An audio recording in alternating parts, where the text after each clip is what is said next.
நண்பர்களே, இன்னைக்கு உங்கள சந்திக்கிறது எனக்கு ரொம்ப சந்தோஷம். இந்த தளத்துக்கு நீங்க வந்ததுக்கு நன்றி. உங்களுக்காக ஆண்டவர் நெறைய விஷயங்கள வச்சிருக்கிறாருன்றத உங்ககிட்ட பகிர்ந்துக்க நான் விரும்புறேன். இன்னைக்கு உங்க கூட நான் பேச வேண்டிய விஷயத்துக்குள்ள போறதுக்கு முன்னாடி, சில விஷயங்கள சொல்லிக்க விரும்புறேன். நீங்க ஜான் கிஃப்டா அப்படின்ற என்னோட Instagram, Facebook, YouTube மூலமா என்ன ஃபாலோ பண்ணி என்னோட பதிவுகள நீங்க பெறலாம். தினமும் என்னோட பாட்காஸ்ட் நீங்க கேட்கலாம். ஆண்டவரோட கிருபையில அதெல்லாம் நல்ல கிரியை செய்து வர்றத நான் பார்க்கிறேன். நீங்களும் அத தினமும் கேளுங்க. நிச்சயமா அது உங்களுக்கு ஒரு பெரிய ஆசீர்வாதமா இருக்கும்னு என்னால சொல்ல முடியும். ஜான் கிஃப்டா அப்படின்ற என்னோட யூடியூப் சேனலை தினமும் பார்க்க மறக்காதீங்க. Fuel for the soul with John கிஃப்டா அப்படின்ற இங்கிலீஷ் பாட்காஸ்டையும் நீங்க தினமும் கேட்கலாம். www.johngifta.com அப்படின்ற என்னோட வெப்சைட்லயும் இது எல்லாமே இருக்கும். நான் இப்ப சொல்ல போற வசனத்தை நம்ம பல முறை கேட்டிருப்போம். அதுல இருந்து நான் உங்ககிட்ட கொஞ்சம் பேச விரும்புறேன். மத்தேயு 19ஆம் அதிகாரம் 26ஆம் வசனத்துல அது இருக்கு. இயேசு அவர்களை பார்த்து, மனுஷரால் இது கூடாததுதான், தேவனாலே எல்லாம் கூடும் என்றார். நம்முடைய வாழ்க்கையில நம்முடைய சூழல்களை நம்ம பார்க்கிறோம். இதெல்லாம் நடக்கவே முடியாதுன்ற மாதிரியான நிலைமைகளை பார்க்கிறோம். இதெல்லாம் மாறவே மாறாதுன்னு நினைக்கிறோம். கர்த்தர் இதுல தலையிட்டாதான் ஏதாச்சும் நடக்கும்னு நினைக்கிறோம். கடவுளோட தலையீடு இதுல கண்டிப்பா தேவைன்னு நாம எதிர்பார்க்கிறோம். ஆனா கர்த்தர் மட்டுமே செய்யக்கூடிய ஒரு அற்புதம், ஒரு அதிசயத்தை அவர் செய்யணும்னு நாம காத்திருக்கிறோம். அது அவரால மட்டுமே நடப்பிக்க முடியும். மனுஷங்களோட இருதயத்தை மாத்த அவரால மட்டும்தான் முடியும். ஒருவரும் அடைக்க முடியாதபடி கதவுகளை திறக்க கர்த்தரால மட்டும்தான் முடியும். கடவுள் நமக்கு அங்க தேவை அப்படின்றத நம்ம புரிஞ்சுக்கிறோம். தேவனால அல்லாமல் உங்களால் எதுவும் செய்ய முடியாதுன்னு வேதம் சொல்லுது. இயேசுவே சொல்றாரு, என்னை அல்லாமல் உங்களால் ஒன்றும் செய்யக்கூடாதுன்னு சொல்றாரு. ஆமா, ஆண்டவர் நமக்கு தேவை. ஆனா சில நேரங்கள்ல மக்கள் இன்னொரு எக்ஸ்ட்ரீம் மனநிலைக்கு போயிடுறாங்க. நடக்க முடியாததை ஆண்டவரால் நடத்த முடியும், நடக்க முடியாததை அவர் நடத்துவார் அப்படின்னு நல்லா தெரியும். அதனால அவங்க ஆண்டவரை பார்த்து, ஆண்டவரே நீங்க செய்யுங்க, நீங்க இதுல தலையிடுங்க, நீங்க அதை செஞ்சிடுங்க, என் வாழ்க்கையில நீங்க அற்புதம் செஞ்சிடுங்க அப்படின்னு சொல்லிட்டு அவங்க தூங்க போயிடுறாங்க. அதுக்கப்புறம் என்ன எதுவுமே நடக்கல அப்படின்னு அவங்களுக்குள்ள ஒரு ஏமாற்றம் இருக்குது. வேதம் தெளிவா சொல்லுது, மனுஷரால் இது கூடாததுதான். உண்மைதான், மனுஷனால் இது செய்யவே முடியாததுதான். நீங்களா இதை செஞ்சிட முடியாது. சரியான நபர்கள் உங்களை விரும்பணும் அப்படின்றத உங்களால செஞ்சிட முடியுமா? நீங்களாவே உங்களுக்கான கதவுகளை திறந்துட முடியுமா? முடியாது. நீங்களா உங்க முயற்சியில ஆண்டவர் உங்களுக்கு கொடுத்த கடைசி இலக்கை அடைஞ்சிட முடியாது. மனுஷரால இது கூடாததுதான். கர்த்தர் உங்களுக்கு கொடுத்த தரிசனம், அவர் உங்கள வச்ச உங்களோட கனவு, அவர் உங்களுக்கு கொடுத்த விருப்பம், இதெல்லாம் உங்களோட சுய முயற்சியில நடக்கவே நடக்காது. நீங்களா இதை செஞ்சுக்கவே முடியாது. உங்களோட அழைப்பை நீங்களாகவே நிறைவேற்றிக்க முடியாது. உங்களுக்கு கடவுள் தேவை. ஆனா இந்த விஷயம் என்னன்னா, ஆண்டவரால எல்லாம் கூடும் அப்படின்றத தாண்டி, ஆண்டவர் எல்லாம் செஞ்சிடுவார் அப்படின்றத தாண்டி, அதாவது மனுஷனால செய்ய முடியாததை ஆண்டவர் செஞ்சிடுவார் அப்படின்னு மட்டும் சொல்லல. வேதம் சொல்லுது, இங்கிலீஷ்ல கவனிங்க, with God all things are possible. இதுல மிக வல்லமையான ஒரு சத்தியம் இருக்கு.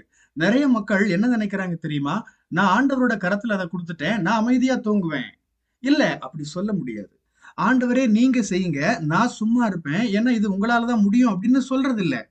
அப்படி ஒரு அர்த்தத்துல இங்க சொல்லப்படல. உங்களால உங்க சுயத்தால இது செய்ய முடியாது. ஆனா நீங்க ஆண்டவரை இதுல ஈடுபடுத்தும் போது, ஆண்டவரோடு கூட நீங்க செய்யறப்ப எல்லாம் கூடும். ஆண்டவர் முடியாததை செய்து விடுவார் அப்படின்னு அர்த்தம் இல்ல. ஆண்டவரோட கரத்துல எல்லாத்தையும் கொடுத்துட்டு நீங்க நிம்மதியா தூங்குங்க அப்படின்ற அர்த்தம் இல்ல. நீங்களும் ஆண்டவரும் இணைஞ்சு செயல்படுற ஒரு இடத்துக்கு நீங்க வரணும். நீங்களும் ஆண்டவரும் ஒத்து போகணும். நீங்க எங்க போகணும்னு அவர் விரும்புறாரோ நீங்க அங்க போகணும். பரிசுத்த ஆவியானவர் உங்களை நடத்துவார், ஆலோசனை தருவார், வழிகாட்டுவார். நீங்க பரிசுத்த ஆவியானவரால நிரப்பப்பட்டிருப்பீங்க. கர்த்தரோட ஆவியில நீங்க நடப்பீங்க. உங்களோட எண்ணங்கள் பரிசுத்த ஆவியானவரோட எண்ணங்களா இருக்கும். நீங்க சொல்றது பரிசுத்த ஆவியானவர் சொல்ற விஷயமா இருக்கும். நீங்க செய்யறது பரிசுத்த ஆவியானவர் செய்ய விரும்புறதா இருக்கும். அதாவது நீங்க ஆண்டவரோட இணைஞ்சு போறீங்க. அதாவது நீங்க எதை செஞ்சாலும் ஆண்டவரையும் அதுல உள்ள இணைச்சு அவரோட சேர்ந்து செய்றீங்க. நீங்களா அதை தனியா செய்யறது இல்ல. மனுஷரால் இது கூடாததுதான். அதனால ஆண்டவரே நீங்க அதை செஞ்சிருங்க அப்படின்னு சொல்லிட்டு நீங்க பேசாம உட்கார்ந்துறது இல்ல. நீங்க ஆண்டவரோட சேர்ந்து அதை செய்றீங்க. அப்ப அது உங்க வாழ்க்கையில் நடக்கிறத நீங்க பாப்பீங்க. இன்னைக்கு உங்களை பார்த்து இந்த கேள்வியை நான் கேட்க விரும்புறேன். நாம இப்படிப்பட்ட இந்த 2 விளிம்பு நிலையில, எக்ஸ்ட்ரீம் நிலையில ஏதாவது ஒண்ணுல இருக்கிறோமா? என்னால என் சுயத்தால் இதை செஞ்சிட முடியாது அப்படின்னு முயற்சி செஞ்சு தோல்வியில முடிஞ்சு போயிருக்கா? இல்லங்க, வேதம் தெளிவா சொல்லுது. இயேசு சொல்றாரு, மனுஷரால் இது கூடாததுதான்.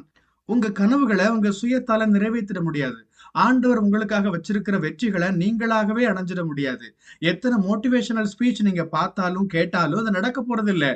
அது உலக பிரகாரமான தற்காலிகமான ஒரு வெற்றியை உங்களுக்கு தரலாம். ஆனா ஆண்டவர் உங்களுக்காக வச்சிருக்கிற வெற்றி அப்படின்றது, உங்களோட நோக்கத்தின் நிறைவேறுதல் அப்படின்றது, அது உங்க சுயத்தால செஞ்சிட முடியாதது.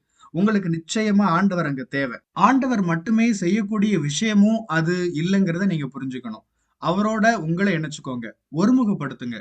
வித் காட் நீங்களும் ஆண்டவரும் இணைஞ்சு செயல்படுறப்பதான் நடக்காத காரியங்கள் நடக்கும். ஆமா, நடக்க முடியாத காரியங்களை ஆண்டவர் நடத்துவார்.